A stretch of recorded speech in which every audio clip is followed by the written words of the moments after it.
There's a basement I almost walked into. I still don't know what was waiting for me down there. This is the story of how one bad feeling nearly got me killed. I've always had one fault. I'm easy to talk into things. As a kid, it got me expelled for trying to steal my principal's car. On a dare, that same weakness followed me into adulthood. A few years ago, I became convinced my fiancée was cheating on me. No proof, just a feeling. And instead of talking to her like an adult, I told my friends. Big mistake. They didn't calm me down. They fed the fire. If you feel it, they said, there's probably truth to it. That sentence never left my head. I stopped sleeping. I stopped eating. I could barely function. Then a friend said the words that changed everything. Hire a private investigator. I laughed. I thought private investigators only existed in movies. But the thought took root. And late one night, I did something I'll regret for the rest of my life. I searched Craigslist for a private investigator. Only one listing came up near me, a man named Shane. We messaged, agreed to meet at a park. The whole drive there, something felt wrong. I told myself it was just nerves. It wasn't. I waited. He didn't answer his phone. 30 minutes later, a text finally came through with a new meeting spot. I walked toward a tree, expecting someone sharp, professional. Instead, a heavy-set man in worn-out sweatpants. Definitely not James Bond. He introduced his girlfriend, Gabby, said she worked with him, said I could trust her.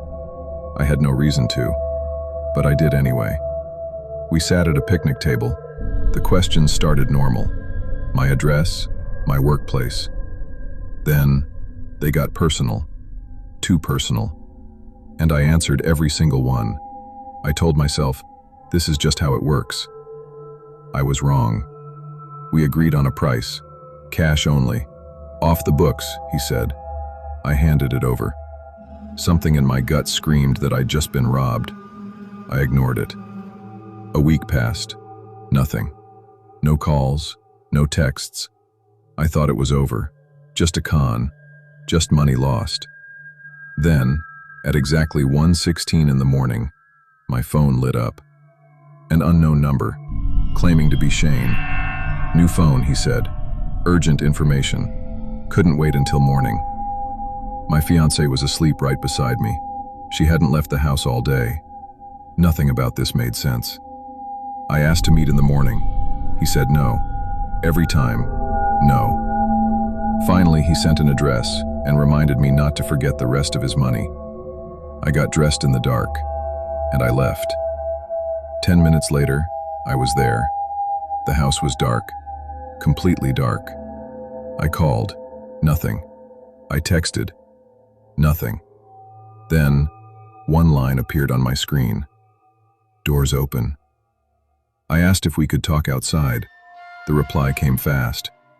The door's unlocked. Just come inside. Every instinct in my body said run.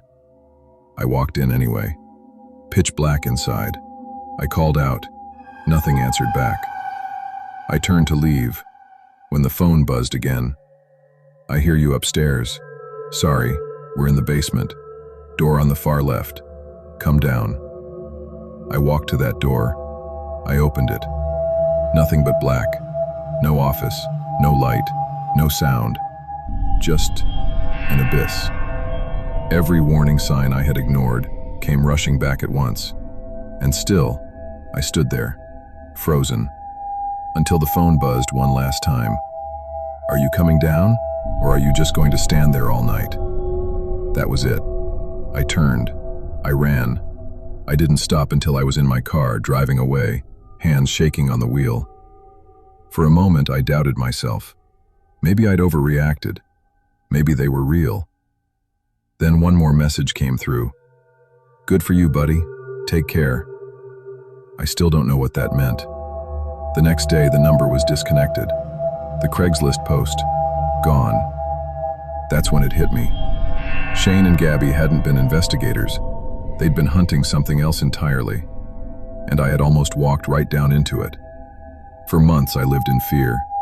They knew my address, They knew where I worked. Every noise outside my window made my heart stop. Eventually, I told my fiancée everything. She forgave me. We rebuilt the trust I'd almost destroyed. We moved, started over. I never went to the police.